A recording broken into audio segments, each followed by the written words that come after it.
तो क्या इस बार भी कांग्रेस अन्य दलों से करेगी गठबंधन? बड़ी खबर, बड़ा सवाल। वामदल और आरएलडी के साथ गठबंधन की चर्चाएं तेज हैं। 3 सीटों पर वामदल और 2 सीटों पर आरएलडी के साथ गठबंधन कांग्रेस पार्टी का हो सकता है।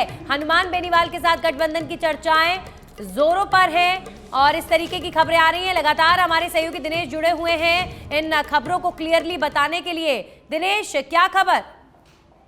ये देखिए, पिछली बार भी कांग्रेस ने चुनाव 2 गठबंधन होते हैं, एक तो चुनाव से पहले होता है और एक चुनाव के परिणाम आने के बाद होता है। तो कांग्रेस ने पिछली बार ये प्रयोग किया था। जनता दल यूनाइटेड, जयंत चौधरी की पार्टी, राष्ट्रीय लोकदल और अन्य दलों के साथ गठबंधन किया था।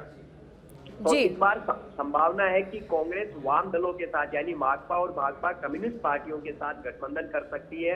बीकानेर की श्री डूंगरगढ़, जहां से गिरधारी मैया अभी विधायक है माकपा से, और हनुमानगढ़ की भादरा सीट जहां से बलवान पूनिया कॉमरेड है, कम्युनिस्ट विधायक है, और सीकर की एक सीट। इन 3 सीटों पर वाम दलों के साथ गठबंधन हो सकता है। वहीं आरएलडी के साथ सुभाष गर्ग है, वो आरएलडी से आते हैं, सरकार में मंत्री भी है और भरतपुर शहर हेडक्वार्टर की सीट से अभी विधायक है वहां, और एक दूसरी सीट। तो 2 सीटों पर आरएलडी और 3 सीटों पर वाम दलों के साथ गठबंधन किया जा सकता है। इस वक्त कांग्रेस की बड़ी खबर। इसके अलावा एक नाम आ रहा है हनुमान बेनीवाल की पार्टी है आरएनपी, उसके साथ भी चर्चाएं जोरों पर है कि कांग्रेस पार्टी गठबंधन कर सकती है। लेकिन एक बात देखिए, आप जो अमराराम है राजस्थान में वाम दलों की पार्टी का सारा काम देखते हैं, और हनुमान बेनीवाल है वो कह चुके हम किसी से गठबंधन नहीं करेंगे, भाजपा और कांग्रेस से गठबंधन नहीं करेंगे। लेकिन इनकी बयानबाजी जब गठबंधन होता है तब धरी की धरी रह जाती है, क्योंकि चुनाव में बयानबाजी बहुत होती है और अंत पंत क्या होता है, वो गठबंधन होता है लिस्ट जब सामने आती है। तो बयानबाजी पर हम नहीं जाएंगे, इनके अंदर खाने यहाँ पर बात। बिल्कुल दिनेश, बयानबाजी की आप बात कर रहे हैं और ये खबर आ रही है कि हनुमान बेनीवाल के साथ कांग्रेस पार्टी की चर्चाएं चल रही हैं गठबंधन को लेकर, लेकिन हनुमान बेनीवाल तो लगातार हमलावर रहे हैं और चाहे कानून व्यवस्था का मुद्दा हो, चाहे प्रदेश के दूसरे मुद्दे हो, शासन प्रशासन पर लगातार कटाक्ष करते हुए नजर आते हैं। तो ऐसा कोई संदेश अब तक हनुमान बेनीवाल ने अपनी तरफ से नहीं दिया।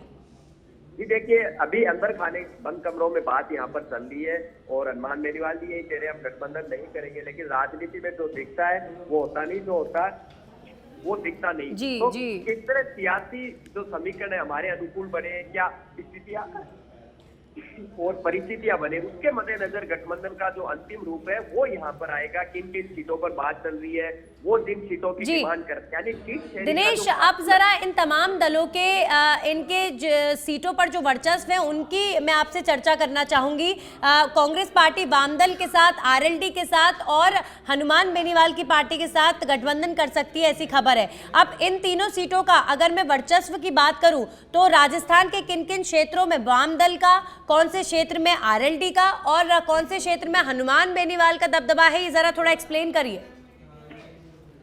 जी बिल्कुल, जो गंगानगर, हनुमानगढ़ और सीकर है यानी नहरी इलाका है, नहरी पानी का वितरण होता है और किसान काफी जुड़े हुए हैं, और पंजाब और हरियाणा से जुड़ा इलाका है। यहाँ पर वाम दलों का काफी वर्चस्व है।